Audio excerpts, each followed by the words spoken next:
Whispering ವುಡ್ಸ್ನ ಅಂಚಿನಲ್ಲಿರುವ ಒಂದು ಸುಂದರವಾದ ಪುಟ್ಟ ಕುಟೀರದಲ್ಲಿ ಫಿನ್ನಿ ಎಂಬ ಅಳಿಲು ವಾಸವಾಗಿತ್ತು. ಫಿನ್ನಿ ಸಾಮಾನ್ಯ ಅಳಿಲಾಗಿರಲಿಲ್ಲ. ಅವನು ಇಡೀ ಕಾಡಿನಲ್ಲಿ ಅತ್ಯುತ್ತಮ ಬೇಕರ್ ಆಗಿದ್ದನು. ಪ್ರತಿ ಶರತ್ಕಾಲದಲ್ಲಿ ಆಟಮ್ ಎಲೆಗಳು ಚಿನ್ನದ ಬಣ್ಣಕ್ಕೆ ತಿರುಗಿ ಗಾಳಿ ತಂಪಾಗುತ್ತಿದ್ದಂತೆ ಫಿನ್ನಿ ತನ್ನ ಅಚ್ಚುಮೆಚ್ಚಿನ ದಪ್ಪ ಉಣ್ಣೆಯ ಸ್ಕಾರ್ಫ್ ಮತ್ತು ಬೂದು ಬಣ್ಣದ ಉಣ್ಣೆಯ ಕಾರ್ಡಿಗನ್ ಧರಿಸಿ ತನ್ನ ಪ್ರಸಿದ್ಧ ಹಾರ್ವೆಸ್ಟ್ ಸ್ಟಾರ್ ಕುಕೀಸ್ಗಳನ್ನು ತಯಾರಿಸಲು ಸಿದ್ಧನಾಗುತ್ತಿದ್ದನು. ಅವನ ಅಡುಗೆ ಮನೆಯು ಉಷ್ಣತೆ ಮತ್ತು ತಾಮ್ರದ ಪಾತ್ರೆಗಳ ಸಂಗಮವಾಗಿತ್ತು. ಸೂರ್ಯನ ಬೆಳಕು ಕಿಟಕಿಯಿಂದ ಒಳನುಗ್ಗಿ ಗಾಳಿಯಲ್ಲಿ ನರ್ತಿಸುತ್ತಿರುವ ಹಿಟ್ಟಿನ ಧೂಳನ್ನು ಬೆಳಗುತ್ತಿತ್ತು. ಇಂದು ದಾಲ್ಚಿನ್ನಿ, ಸಿನಮನ್ ಮತ್ತು ಕಂದು ಸಕ್ಕರೆಯ ಬ್ರೌನ್ ಶುಗರ್ ಸುವಾಸನೆಯು ಪ್ರತಿಯೊಂದು ಮೂಲೆಯನ್ನು ತುಂಬಿತ್ತು. ಫಿನ್ನಿ ಒಂದು ಸೂಕ್ಷ್ಮವಾದ ಕೆಲಸದ ಮಧ್ಯದಲ್ಲಿದ್ದನು. ತಾನು ವಿಶೇಷವಾಗಿ ಬಳಸುತ್ತಿದ್ದ ಚಿಕ್ಕ ತಾಮ್ರದ ಸಾಸ್ಪ್ಯಾನ್ನಿಂದ ಇದು ಕೇವಲ ಅವನಿಗೆ ತಿಳಿದಿರುವ ರಹಸ್ಯ. ತಯಾರಿಸಿದ ನಕ್ಷತ್ರಾಕಾರದ ಜೇನುಲೇಪಿತ ಕುಕೀಗಳ ಹೊಸ ಬ್ಯಾಚ್ ಅನ್ನು ಅವನು ಹೊರತೆಗೆದಿದ್ದನು.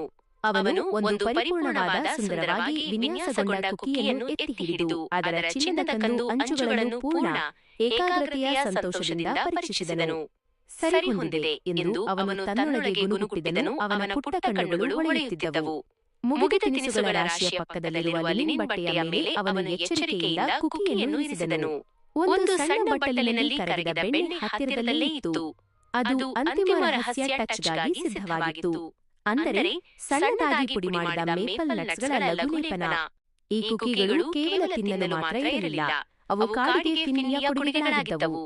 ಅವನು ಅವುಗಳನ್ನು ಪುಟ್ಟ ಬೆತ್ತದ ಬುಟ್ಟಿಯಲ್ಲಿ ಪ್ಯಾಕ್ ಮಾಡಿ ತನ್ನ ಗೆಳೆಯರಾದ ನಿದ್ರಾಲಸಿದ ಹೆಡ್ಜ್ ಹಾಗ್ಗಳು, ಸದಾ ಕಾರ್ಯನಿರತ ಗಿಡದ ಇಲಿಗಳು, ಫೀಲ್ಡ್ ಮೈಸ್ ಮತ್ತು ಬುದ್ಧಿವಂತ ಗೂಬೆಗಳ ಮನೆ ಬಾಗಿಲಲ್ಲಿ ಇಡುತ್ತಿದ್ದನು. ಹೀಗೆ ಎಲ್ಲರೂ ಈ ಋತುವಿನ ಸಿಹಿ ರುಚಿಯನ್ನು ಅನುಭವಿಸುವಂತೆ ಮಾಡುತ್ತಿದ್ದನು.